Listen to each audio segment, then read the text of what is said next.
Bonjour Hélène Frade. Bonjour Vincent. Vous avez rejoint, voilà, je vais y arriver. C'est tout à fait ça. Merci pour la revue de presse française.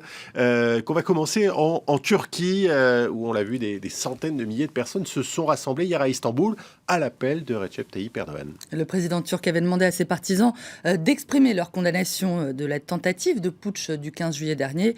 Il a été entendu. La Croix évoque un rassemblement en faveur du régime dans un pays à l'heure Erdogan, un pays converti à l'unité nationale dont seule la gauche procure du Parti de la démocratie des peuples, le HDP, a été exclu.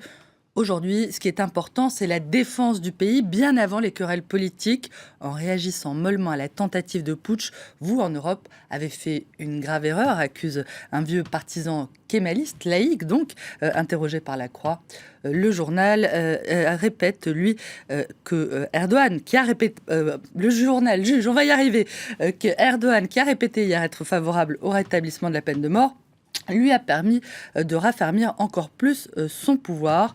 Si le journal dit comprendre que l'Europe fasse preuve de prudence face à l'un des rares pays encore stables dans une région à feu et à sang, il prévient néanmoins qu'il serait urgent de dessiner les bases d'une réponse européenne concertée, fondée sur les valeurs communes qui dépassent une réelle politique à courte vue, je cite. Sinon, on risque de pousser la Turquie dans les bras d'un Poutine qui n'en demandait pas tant, prédit la Croix. Mais justement, le président russe et le président turc doivent se rencontrer demain à Saint-Pétersbourg. Selon la Croix, les retrouvailles entre les deux dirigeants devraient permettre au patron du Kremlin non seulement de tourner la page d'une longue crise diplomatique, mais aussi d'utiliser Ankara dans son bras de fer avec les Européens et les Américains. Et réciproquement, le journal rappelle que Vladimir Poutine a été le premier à appeler Recep Tayyip Erdogan après le putsch manqué, qu'il n'a pas condamné sa gestion de l'après-coup d'État. Une réaction, on le sait, qui a pris la forme de purges d'une ampleur inouïe, 18 000 interpellations, 60 000 mises à pied, jugées brutales par les Occidentaux, mais auxquelles le président russe a réagi, lui, avec empathie, pour ne pas dire sympathie, accélérant au passage le rapprochement entre les deux pays. Ce réchauffement s'était déjà manifesté d'ailleurs avant le putsch, par l'annonce de la reprise des vols réguliers et des ventes de voyages organisés par la Russie vers la Turquie, et depuis le putsch, donc, par la relance du projet de gazoduc Turkstream qui doit faire de la Turquie un pays de transit du gaz russe vers l'Europe et éviter aussi au passage l'Ukraine. Répression donc en Turquie, mais aussi en Chine, Hélène, où 3 personnalités de la société civile ont été condamnées en une semaine seulement à de lourdes peines de prison. C'est la Croix toujours qui fait état de ces procès-spectacles qui illustrent à ses yeux la politique de répression tous azimuts du président Xi Jinping. Une répression contre les présumés corrompus du parti, mais aussi contre tous ceux qui proposent une politique alternative au sein de la société civile, dont Gu Hongguo, un militant des droits de l'homme qui avait combattu les expropriations forcées, condamné vendredi à 3 ans de prison avec sursis. Hu Shigen, auteur dissident et responsable d'église clandestine à Pékin, qui a écopé, lui, de 7 ans et demi avec sursis, et de Chai Yanmin, organisateur de manifestations, 3 ans et demi avec sursis.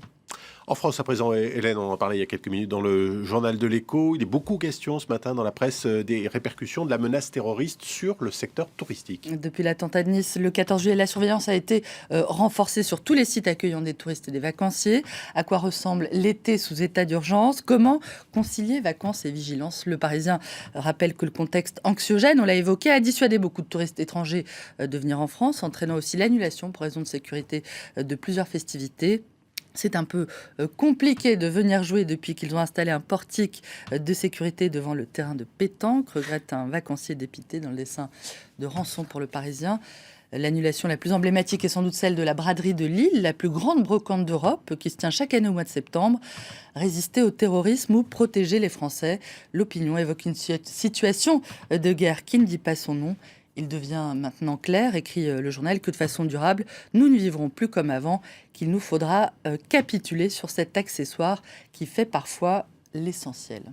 Et pour des vacances en toute sécurité, en toute quiétude, Slate a aussi sa recommandation. Oui, un peu comme Pierre Desproges, qui assurait que la meilleure façon de réussir son voyage de noces était de partir tout seul. Le site vous recommande de ne vous encombrer de personne pour passer un séjour agréable, notamment parce qu'il est des plaisirs, on le sait, qui ne se partagent pas, telle la méditation. Sachez qu'en outre, Vincent, si vous changez d'avis en cours de route, tout n'est pas perdu, puisque Slate nous apprend qu'on peut aussi investir dans un compagnon local, louer un ami, Prix de départ, $50 par jour. Merci Hélène, vous m'expliquerez hors antenne quels sont les autres plaisirs qui ne se partagent pas. Et on vous retrouve dans 2 heures pour la revue de presse internationale.